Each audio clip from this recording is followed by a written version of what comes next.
I'm Dave Deets, and over the last couple of years, our life and testimony has been chronicled in a book entitled When Men Have Miscarriages.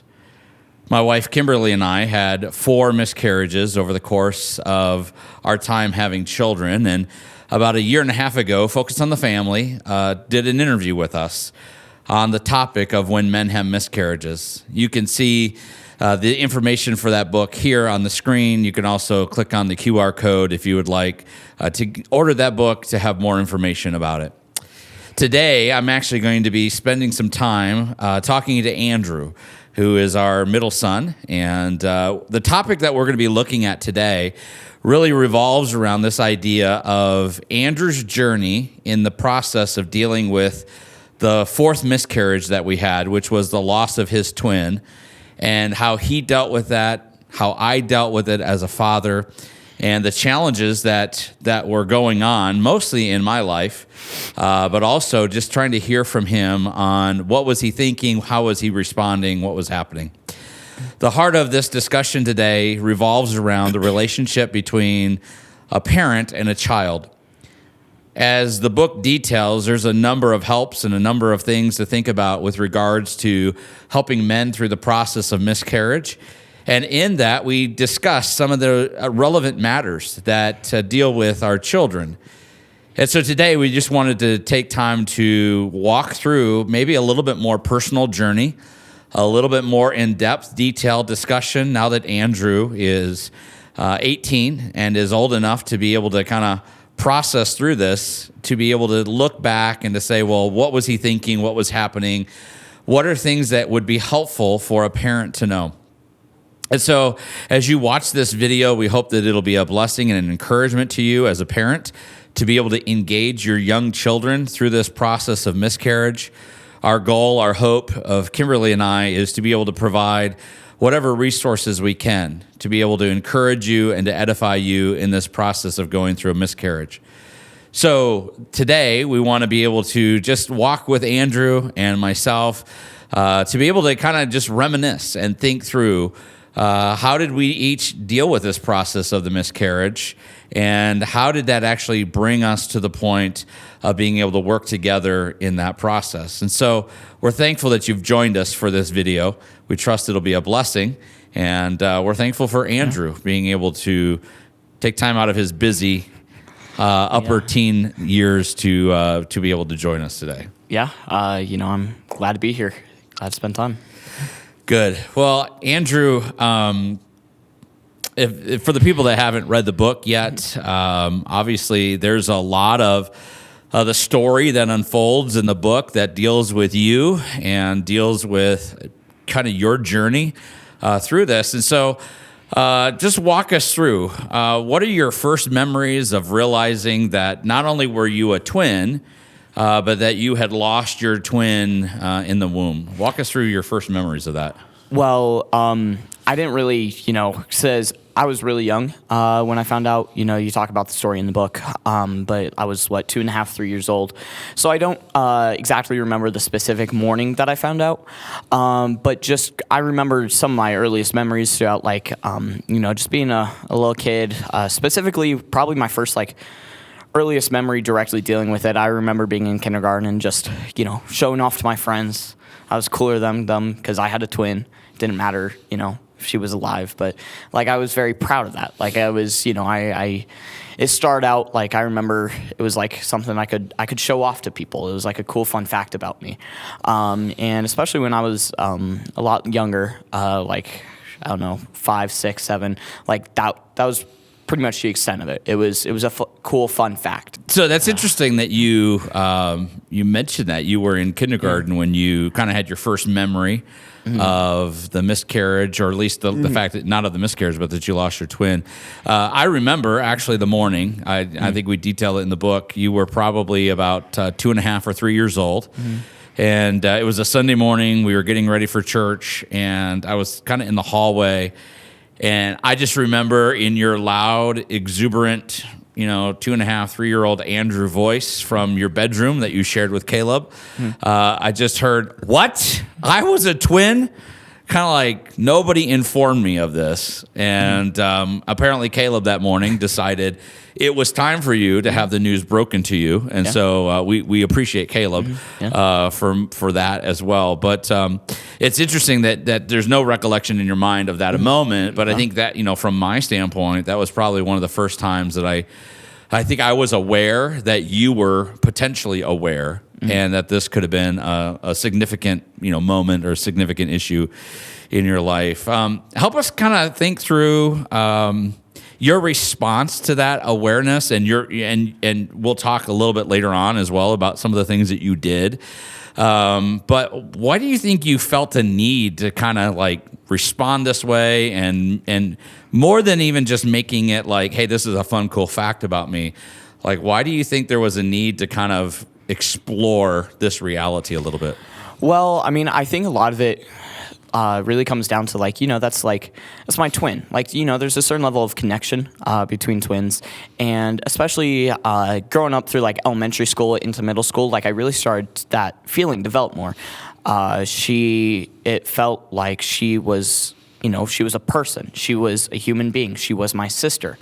And I, so often, people talk about the miscarriage or the baby, it's an object or something. And I get that, but there was I wanted to make her real. I wanted to, she was a real part of my life. And I wanted to, just, I guess, just let her, I guess, try to make her live her life as much as I could, I guess, was how it started. I just really wanted, I guess, to just make sure she had a shot,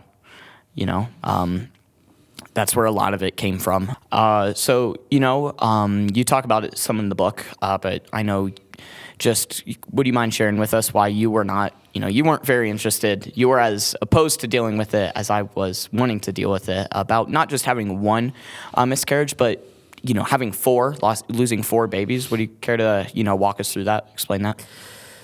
Yeah, I think for me, as a dad, and as we mentioned in the book, the first miscarriage that we had was early on in our marriage, obviously before even Caleb was around and you.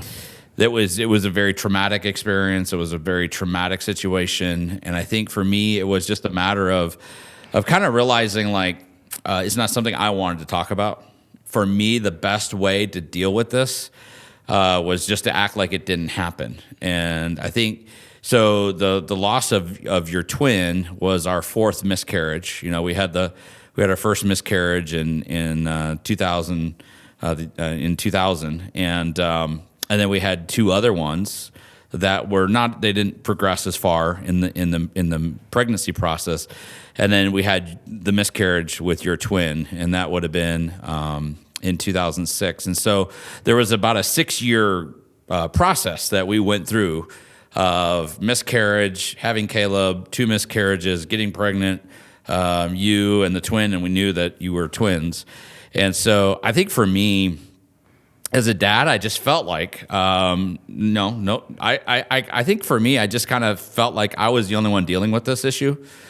And so nobody's going to talk to me about it. I don't know how to talk to anybody about it. And so it didn't happen. And so I think I was living my life. In fact, if we fast forward to when you were 2.5 or 3, when you on that Sunday morning when you discovered you were a twin, you're talking about a 9-year period of time that for me, it was just like, we do not talk about this. This is how we deal with this. This is how we address it. It's this weird anomaly, so to speak, in our life that we don't know anything about. And so I'm not going to deal with it. So my natural tendency as a dad, as a father, was to just pull away from it and stick it in the dark corners and not deal with it. And I think where you became very much like, well, this was actually more than a fun fact or information about you, that you were like, well, this is very real to me. I want to discover this. I want to learn about it. I want to know it and understand it. And I think for me, that's where kind of this divide began to happen. Almost even some resentment of like, hey, dude, we don't do that here. But I couldn't tell you that. Mm-hmm. Like I couldn't come, especially at 2.5, 3. I couldn't come and say, let me talk to you at 3 years old about how we don't do that. And so it was just kind of this weird dynamic. And I think that's what was going on in my mind. Yeah. I mean, I'm definitely a lot more of a emotional person than you are. So. Yeah, we often joked that it was vanishing twin syndrome is the thing that took place. In fact, your mom had just read about it, and I'm glad she did. She told me about it literally maybe like 2 or 3 weeks before the miscarriage. She had been talking to me about vanishing twin, which I thought that was bizarre. But we used to joke that you absorb the emotions of the twin, so you kind of had a double dose of emotion, and you still do. Very passionate, and I tend to be very guarded and very hidden with my emotions. As far as I'm not going to talk about a lot of stuff and be emotional, and so I think that definitely played into it as well. Yeah. So a question back for you. You alluded to it just a minute ago, but so the progression, as I remember, is you identified a gender for the baby, yeah, and then you eventually identified a name. So again, for me, coming at this from a father standpoint, where, dude, we don't talk about this. You're talking about it. I kind of forced the matter on it. You did force it. And so you're talking about it. Now I'm frustrated, but I'm conflicted because you're my son and I love you. And I know I can't control some of what you do, although I'd really like to. And so the father in me is, and the man who's gone through this is saying, we don't talk about it. But the father in me to you is saying, well, my son needs to talk about it. So walk us through. You chose a gender for the baby, and then you chose a name, and that was a little disconcerting and frustrating to me, but obviously very joyful experience for you. So why did you choose a gender? How did you choose a gender? Why did you choose the name? I think really coming down to the gender, I don't specifically remember the day I just decided it was a girl, but like from my memories, like it was just like, I think it would be cool to, have a twin sister. Like I already had an older brother that, him and I were pretty close. It was close enough. So it'd be pretty cool to have, a twin sister. And Rebecca was in the conversation now because she's been born. Yeah. But and I remember she gave me some pushback on it. 'Cause especially, when we were really young, we would always be fighting just over anything. And I remember she used to always give me a hard time for it. She was very insistent that it was a boy, and I was very, very upset about that. I think that was when I really doubled down that it was my twin. She didn't get a say in it. It didn't affect her at all.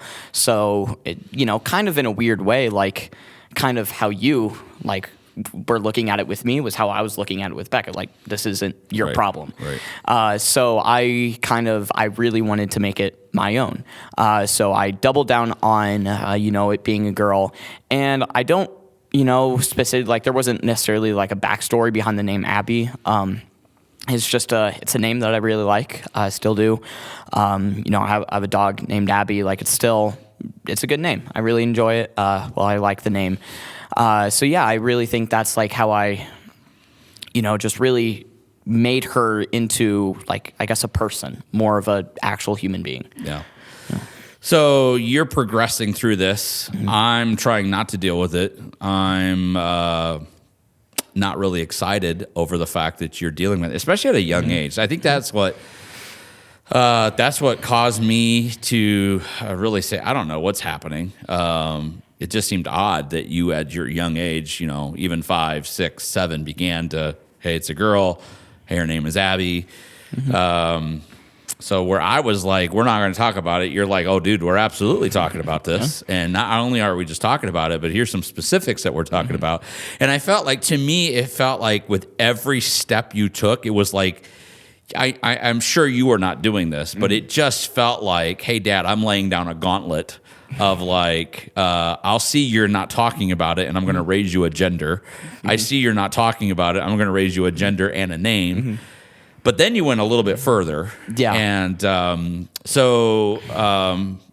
if I remember correctly, when we were living in Michigan, there was a ministry that we were connected to and that our church supported and we were involved with. It was called the Garden of Hope.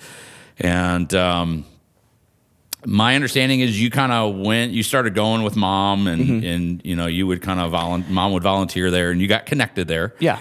So walk us through like your introduction to the Garden of Hope and kind of, maybe why did that ministry resonate with you? So I got introduced into the Garden of Hope when I was that would have been third grade, right when we moved to Michigan. I was homeschooled that year.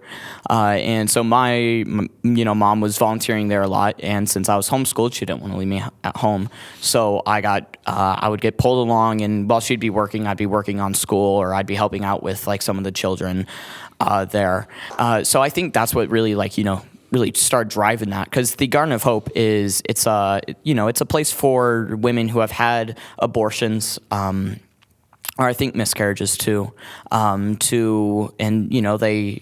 want a kind of like what I was going through, like they wanted a name, they wanted a place for it, they wanted to as much as they could make it a real thing, and so with the ministry they had a place for the moms. They could help them support like their living children too, but specifically with the garden, like they had not like memorial stones around this beautiful garden, and on the stones are like the engraved names of all these children that for one reason or another just didn't make it. And so it gave those women a place to go and mourn, deal with those emotions, just remember. And so being, in third grade, a little kid, I was so exposed to it constantly. I really started like connecting with that, because at that point, Abby was just, hey, I had a twin named Abby. That was it. And I wanted to, really like, I guess, immortalize her. I guess just really, put her into the real world. And so I talked to the lady who ran that ministry, and I actually got her name put up on one of those memorial stones out there. And that it helped me a lot, because I think it got put years later, not when I was in third grade. But it really came through a point when I was started to deal with like a lot of like depression and just not happy, and I developed almost like a survivor's guilt from it in a weird way. Like I felt like it should have been Abby who made it and not me. And so putting her name out there on the stone in a memorial, I feel like it really helped me deal with it. Like, she's in heaven, she's okay. This is all part of God's plan. And if I ever needed it, I could. She was there. I could. I had done my part to get her into the world. Like, she has a mark in this world. And that really helped me deal with it a lot. In a weird way, because I felt like I connected with those grieving moms and parents. And so I had, kind of adopted some of the same emotions. Like, I was grieving for her almost. And so just, getting her down on that memorial stone just really helped. Yeah. It helped me deal with that. Yeah, I think, I don't know how much I was fully aware that you were navigating that. Mm-hmm. I think, your mom kind of was like, hey, Andrew's having conversations and he's kind of intrigued by this. And I think I remember when you were talking with Julie and just trying to, think about memorializing Abby on the stone. And I just remember thinking, I don't know what we're doing. I don't know why we're doing this. Like, you didn't get the first memo that we don't talk about it. You didn't get the second memo that it doesn't need a gender. You didn't get the third memo that, we don't need a name. And you haven't gotten the fourth memo that we don't need to memorialize her. And so I think from my perspective, I was trying to say, how do I help you navigate this and yet not jump in and control you? At the same time, don't drag me into it. It's kind of where I was, and your mom was kind of like playing this buffer between, I was definitely pulled back. You were definitely engaged. And I think that's a challenge for us. Not for us, but it was just a challenge. I think unbeknownst to you. Oh yeah, I had no clue That it was a challenge to me. And I don't want to say that I resented you, because that might sound odd that, a father resents his son. But there was definitely some emotions I was starting to get over how much you were progressing. And at the same time, I was very conflicted that I knew I couldn't tell you no, but I just wanted you to stop it. Like, I wanted you to stop on your own. I wanted you to come to the conclusion on your own that I don't need to do this, and then we'll all be okay. I didn't want to talk about it, but I didn't want you to progress it, and I wanted you to just kind of land where I was. And I think that was a real difficulty in our situation. Yeah. So why do you think you were so, against me dealing with this loss, like making it such a big part of who I am? Yeah, I think because I knew that I was going to have to deal with it. I think probably for me, there was, if I was honest, it was the revelation that I needed to address, not just this particular miscarriage, not just the fourth one, but the entirety of it, all four of them. Like, I didn't know what to do with it. I didn't know how to respond to it. I didn't know how to process it. I didn't know. There's just so much. I think there's so much within miscarriage that we don't understand. You don't have a baby. So, like, a baby that's born, that's stillborn, or a baby that is born that maybe dies shortly after it's born. There's a tangible body that you can mourn, and it's sad, and there's loss, and you can hold the baby for a while before you give it over and it is buried. I think with miscarriage, there's no way to know how to address it. It's this weird, intangible thing. And so for me, I didn't know how to deal with it. I'm a father. I've lost children that I know theologically are children because we believe life begins at conception. But I don't have any children. I don't even have a grave. I don't know how to grieve. Like, I don't know how to process. And I think for me, I'm watching you, like, doop, doop, doop, doop, here goes Andrew, just processing and dealing and engaging. And so I think we were just living in two different worlds. And like I say, there probably was a lot of frustration with you, but at the same time, letting you do your thing. At the same time, letting your mom kind of play this middle buffer in that process. And so I think that's where I was at in trying to process through that. Yeah. And, how did you eventually deal with that? Because as far as I'm aware, you don't still feel that way about it. Most days. Yeah. So I did not go. So the day that the name was, the name was engraved at the Garden of Hope. And I think you and Mom went down to look at it. I think Julie said, "Hey, it was done and it was ready." So you and Mom went down and looked at it. I didn't go with you. Yeah, and that was intentional because I'm like, I'm not doing anything. And in my head, I justified, well, this has kind of been you and your mom, so it can just continue to be you and your mom, and I'm just going to stay over here. And so, Kimberly was like, Dave, you really need to deal with this. Like, you need to go look at the memorial. You need to go acknowledge its existence. You need to kind of engage. And so I think she had kind of gotten to the point where, okay, like, we've let you sit on the sidelines long enough. At that point, you're probably, fifth grade? So you're, 10, 11 years old. And in the whole grand scheme of the process, this has been a 16-year journey at that time. And I think it was kind of your mom kind of just saying, hey, it's time for you to engage. This is obviously not going away, clearly. Now it's memorialized. And so, it was a cold, dreary, probably December day.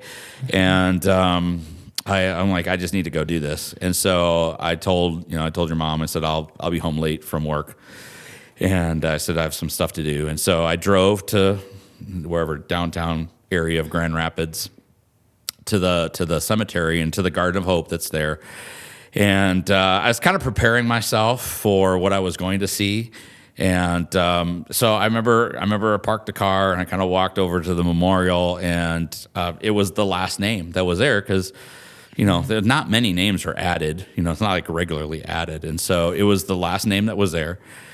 And the first thing I noticed was that everybody else had only their first name, and Abby had her last name. She did. And so on that stone, it said Abby Deets.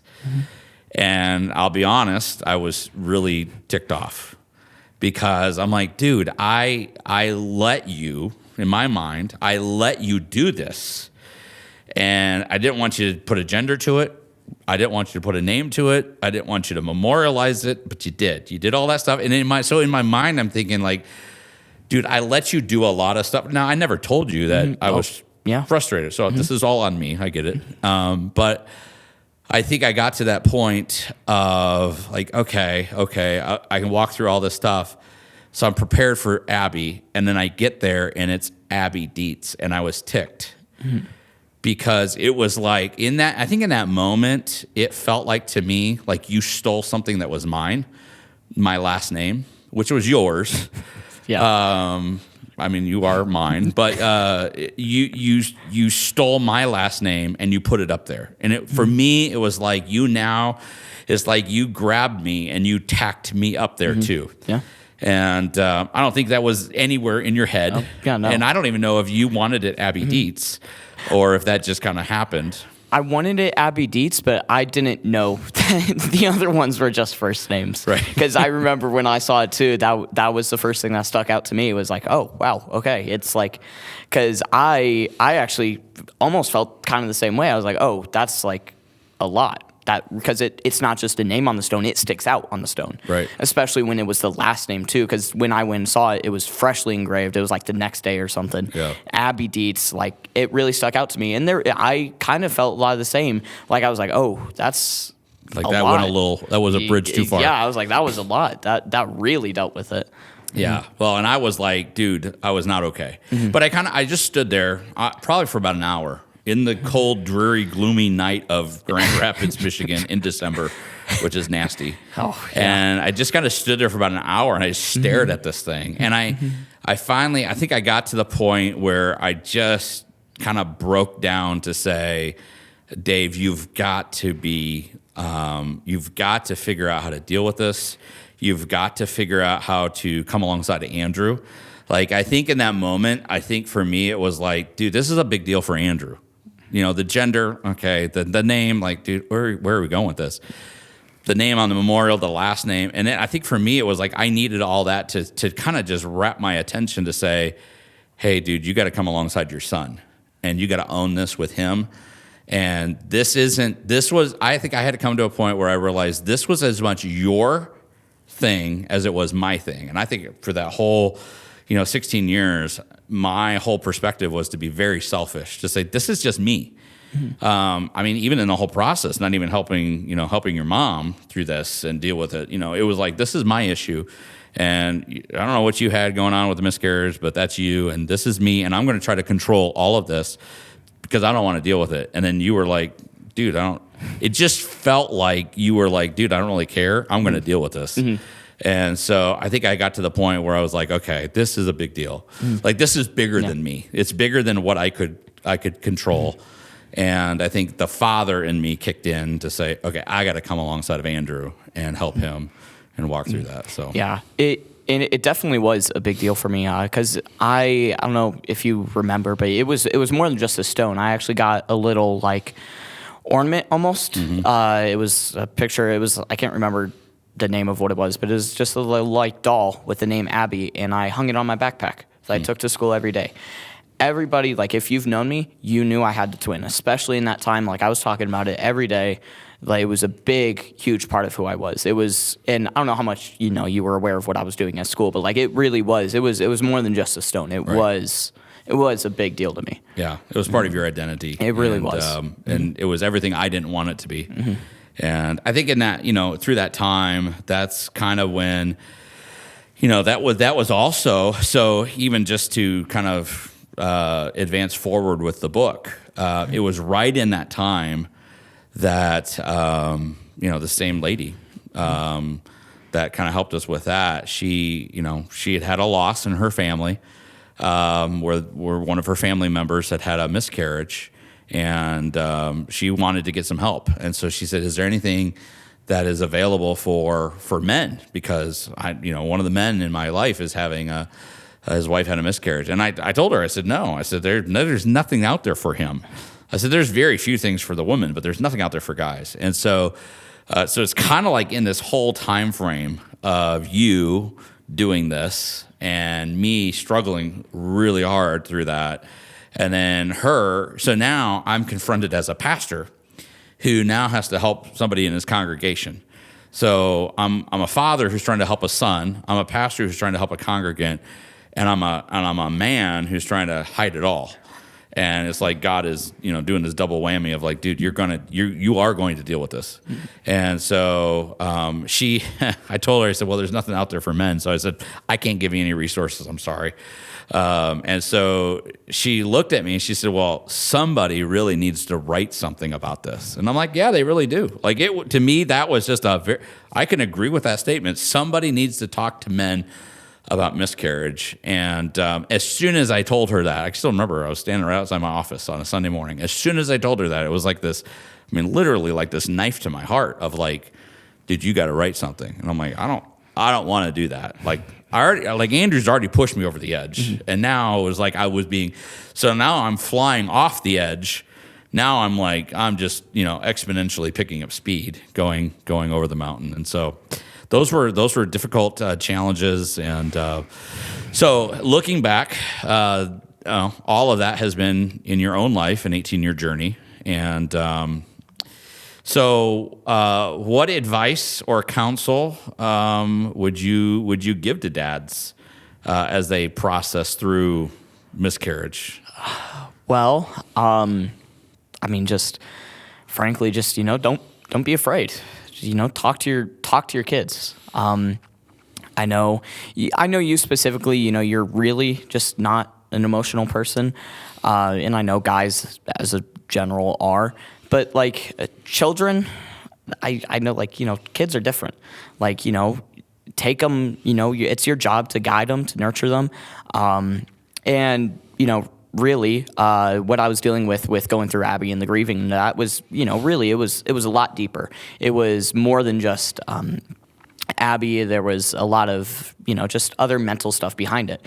And frankly, I think if, you had approached it sooner, because I don't think I really talked to you guys about any of that. Right. I framed it all through Abby. I funneled all those feelings into Abby. As almost like a front. And, so from your perspective, it was just me dealing with Abby. From my perspective, it was like every problem in my life, everything that I was going through, I funneled all those feelings into Abby. So there was actually a lot for me going on underneath the surface.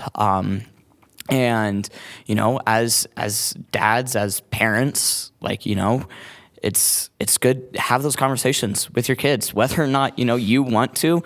It would have meant, I didn't think anything of you I just figured you were busy, whatever. But it would have meant the world to me if you had sat me down and said, "Hey, what's going on? How, what can I do to help you through this?" And like I said, I don't hold it against you, but I think that, that'd be a great, just have those conversations, with your kids. You don't know what they're going through as well as you think you know them, Yeah, and I think in hindsight, I know you don't, Mm-hmm. Obviously I have things I wish I could have done better. You probably have things you wish I would have done better. We all have those. I don't know. Hindsight's 20/20. Yeah. There's no oh my word, I hold this against my dad forever. Yeah. Nor do I hold it against you. I mean, I think for you helping me, it was just a tremendous thing. But I think our heart, our burden, our passion, even in writing the book, has been to say, how do we help?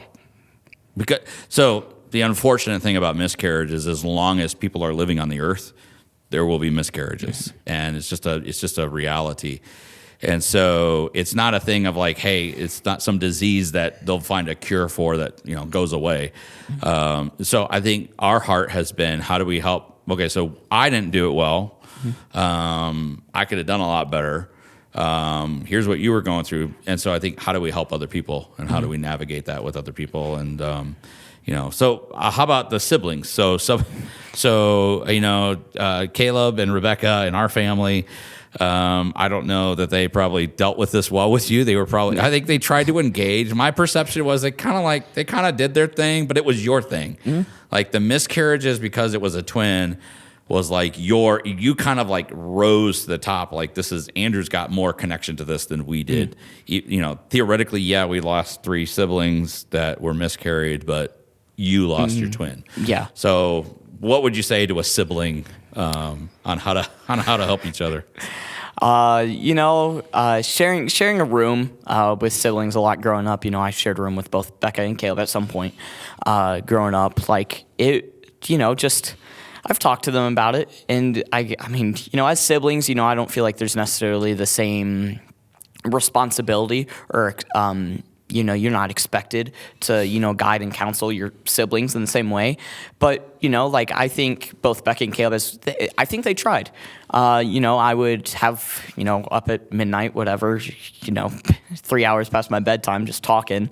The conversation would go there sometimes. And I know I had a lot more of those conversations with Caleb than I did with Becca.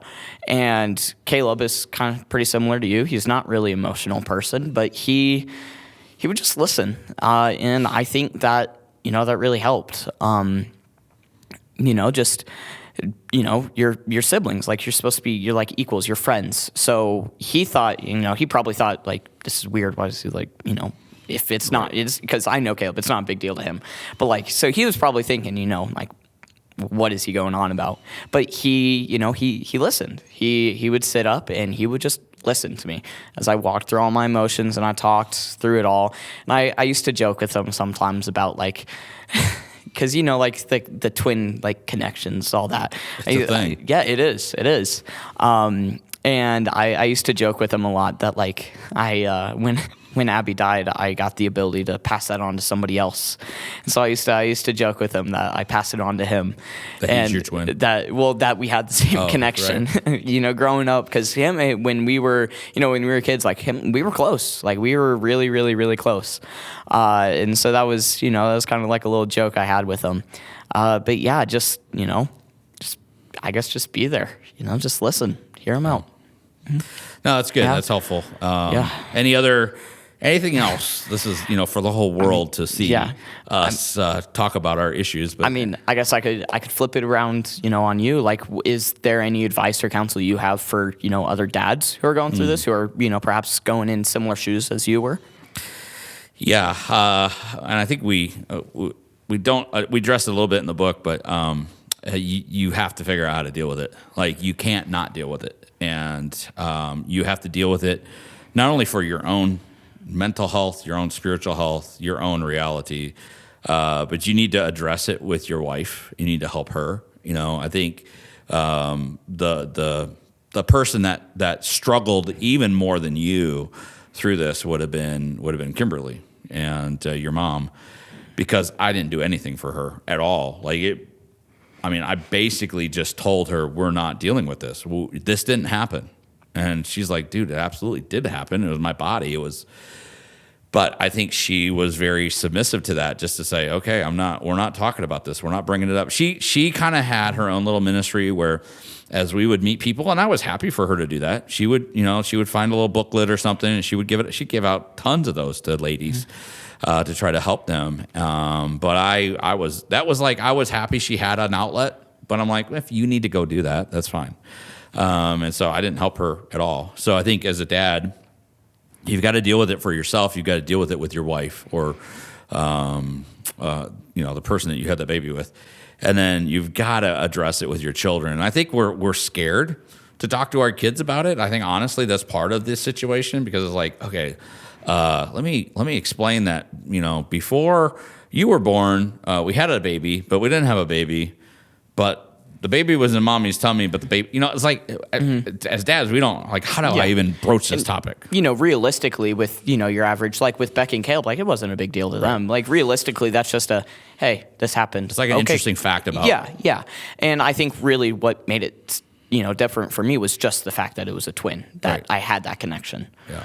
Although I would imagine you probably, of both of them, would have thought, you would have found some intriguement with, knowing that we had other siblings that you didn't know about it. Yeah. But yeah, they were kind of indifferent. I think Becca tried to kind of engage with you, you know, because you were so interested in it, and you know, I don't think Caleb really cared a whole lot. Yeah. But I think as a dad, you've got to figure out how to shepherd your kids, and you shepherd them differently because they're different. Yeah. And you know, how I interact with Caleb is different than how I interact with you. It's different than how I interact with Rebecca. And so I think as a dad, it's like, dude, it's your job. You've got to figure out how to engage your children and walk them through that process. And part of the book, you know, addresses that, tries to help in a very simple, practical way to say, okay, let me just give you some advice. Here's some things I think the book is a lot of maybe therapy for me to say, I wrote this to say, here's what I wish I would have done. I did not do any of this, so I didn't even follow my own advice. But hindsight, 10, 15, 20 years later, looking back, I should have done this a lot better. So any other questions that you may process or have? I Speak think now or forever hold your peace. I think, you know, that's about it for me. I've you know, I'm pretty removed from it. I've dealt with it. Yeah. I feel good. Yeah, and I think for you, you know, if there ever was a situation where you're like, hey, I want to go think about this some more, you know, you can go back to the Garden of Hope. Yeah. It is permanently there. It is. On a memorial wall, and with the last name.